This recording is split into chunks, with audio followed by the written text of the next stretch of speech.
Today's session is about how I just recently figured out how stingy people are always never rich. Like, have you figured how stingy people always never have money because they operate from a place of lack? Because the only reason how you are stingy is because you think you don't have enough. And when you're always thinking you don't have enough, the what did Neville Goddard say? The unforeseen forces are always not going to give you enough because generous people, even poor people who are generous, are in some way rich because even though their income is not able to sustain them at the end of the month, they are still able to survive. That's how the unforeseen forces, or some would say, in the universe that we live in, God and other external factors that we have that we are not able to explain, they come in and they're able to help us because whatever you speak into yourself, whatever words you speak for yourself are what's going to manifest. And I've discovered that lately because, like, recently I found out when you are able to manifest limitation, you can equally manifest abundance. You understand? So when you look at poor people, or not even poor people, when you look at stingy people, those are the people I'm talking about today. Like, when you look at stingy people, you realize they never have money because they are always operating from a place of lack. Like, they are always in their conscious mind thinking they don't have enough. So why should I do this? Why should I buy that? Because even I would say 2 years ago, when my other job were about to be laid off, it was a weekend job and they were about to lay us off. And I remember I was speaking to one of my coworkers. He's a Nigerian man with 3 kids, a wife, like he has a whole family going on.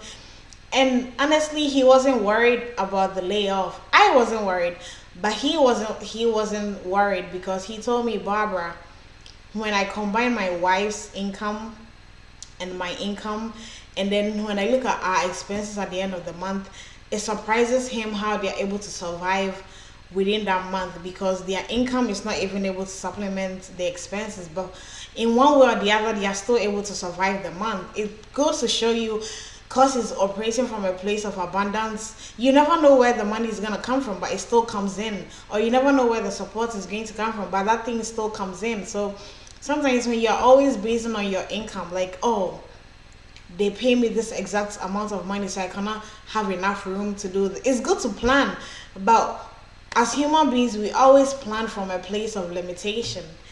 And then God will be from above looking at us and be like, see this daughter of mine, why is she thinking that a lot of things cannot come to her? Why is she thinking that this is the only resource that she has? So it's good to plan within your income, but always be open for abundance. Always be open for wherever different things are gonna come in, because you never really know. Like, you never know where certain opportunities are going to come through for you, because when every day you consciously put in your mind that you have enough, that's why they say you have to be grateful, because the more you are grateful, the more you are going to get. And the less you're grateful, the less it's like simple maths. Like, you wake up and then you're worried, like, oh my God, how am I going to pay my rent? Oh God. So all throughout the day you're worried. So even when, how should I say, even when the energy around you is supposed to supplement you enough, you are discouraging that energy around you. And I think as individuals, we shouldn't be doing that. We shouldn't be doing that. So I just discovered this like recently, and I just wanted to share this with you guys because it's really important for us to always think that there are certain things that we don't see that is definitely working in our favor. You could be a Christian or not, you could be religious or not, you could be spiritual or not, but always have in mind that you are not alone and that everything is working out for you. You understand? Like, look at your life and look at certain things that you know that you didn't do it by your physical mind, and then explain those things, and then explain people in that same situation who are not in your situation. How do those people explain whatever they are going through? So I think when we are able to have that distinction between our manifestations and the things that we need, I think is going to help us go far, so that we don't operate from a place of lack. We don't operate from like a stingy mind, thinking we don't have enough. You do have enough, because certain things, certain energies are going to come around and help you without you even realizing it, because you've conditioned your mind to function that way. Because what was I even about to say right now? I forgot it. But I was about to say that, yeah, in a Ghanaian proverb where they say when you mention somebody's name, the person is supposed to appear immediately. Why don't you apply the same thing to your life? Why don't you say, okay, if I'm able to mention somebody's name, and by whatever reason the person is gonna call me, text me, the person's name is gonna pop up in my mind, or somebody's going to make a reference to that person, why don't I apply that same energy to my life and just speak good things to my life, hoping that in some way, in some form, it's going to happen?